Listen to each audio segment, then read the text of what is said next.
নমস্কার, আশা করি আপনারা সবাই ভালো আছেন। আজকে আমাদের গণেশ পুজোর শেষ ব্লগটি আপনাদের জন্য নিয়ে এলাম। দিনটি ছিল সোমবার, ভাসানের দিন। সকাল থেকে মা ভোগ রেঁধেছেন, ঠাকুরকে দিয়েছে। বড্ড ব্যস্ততার জন্য আমরা খুব একটা কোনো আয়োজনই করতে পারিনি। সঞ্জীবের আসতে অনেকটা দেরি হচ্ছিল, তাই ছেলে আর আমি বসে পড়েছিলাম কিছুটা আঁকিবুকি করতে।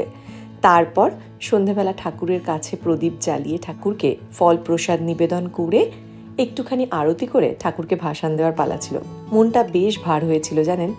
এতদিন ঠাকুর ঘরে ছিলেন, সবে যখন ঠাকুর ঘরে থাকেন ঘরটা যেন ঝকঝক করে। আর সেই একটা মন খারাপও ছিল যে আজকে দিনটি ছিল শেষ দিন এবং গণেশ ঠাকুরকে আমরা বিসর্জন দিয়ে দেব।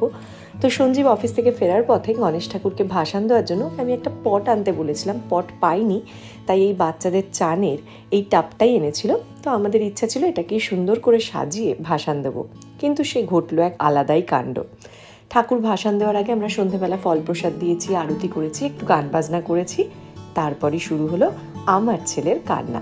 সে তার পছন্দের ঠাকুরকে কিছুতেই ভাসান দিতে দেবেন না।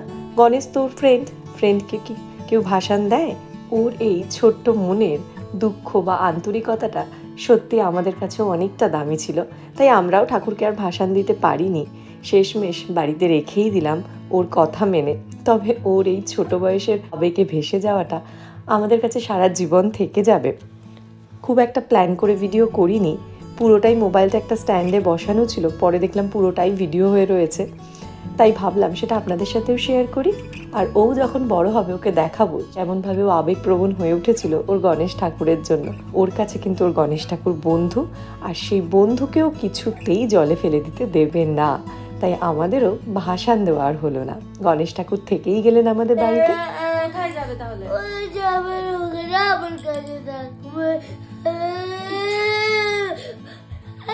আচ্ছা, গণেশ ঠাকুরকে আজকে ভাসান দিয়ে দিই। গণেশ ঠাকুর আবার ফেরত আসবে। গণেশ ঠাকুর 3 দিনে, আবার তো দুর্গা পুজোয় আসছে।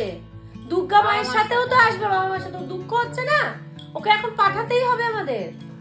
আর লক্ষ্মীর সাথে আসবে, লক্ষ্মীর সাথে সবার সাথে আসবে। এই তো অসুবিধা কি আছে? আবার চলে আসবে। এই যে গণেশ ঠাকুর না গেলে কিন্তু দুর্গা ঠাকুরও আসবে না। এবার ভাবো তুমি, দুর্গা ঠাকুরকে আনতেই তো যাচ্ছে। ছেলেকে না নিয়ে মা আসবে না তো। তুমি গল্প বলেছিলা দুর্গা, এবার ছেলেকে নিয়ে তবে তো আসবে না। চলো তাই না? তুমি ঘন্টা বাজাও, ঘন্টা বাজাও, ঘন্টা বাজাও। আচ্ছা, তুমি আমার কথাটা শোনো।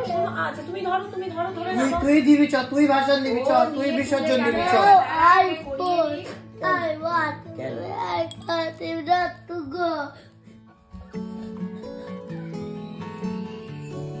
কি হয়েছে?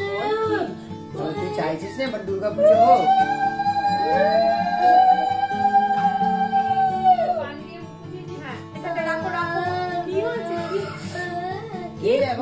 ভেঙে যাবে।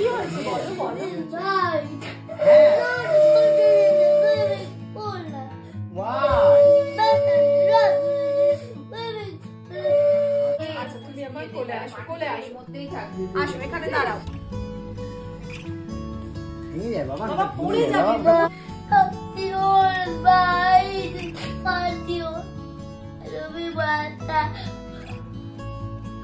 দিবি না ভাষণ, দিবি না? ঠিক আছে রেখে দিচ্ছি। চলো, ঠিক আছে রেখে দে। মালাটা হলো, মালাটা ভাষণ দিয়ে ফুলগুলো দিয়ে আসো। ফুলগুলো ভাষণ দিয়ে ঠিক আছে, গণেশ বন্ধুকে রেখে দিচ্ছি। ঠিক আছে, ফাইন। চলো আর তুই খুশি গণেশ ঠাকুর যে ভাসান যাচ্ছে না তাতে? কতটা খুশি? কি করবি গণেশ ঠাকুরকে রেখে বাড়িতে? কি হয়েছে? আমার দিকে তাকিয়ে বল।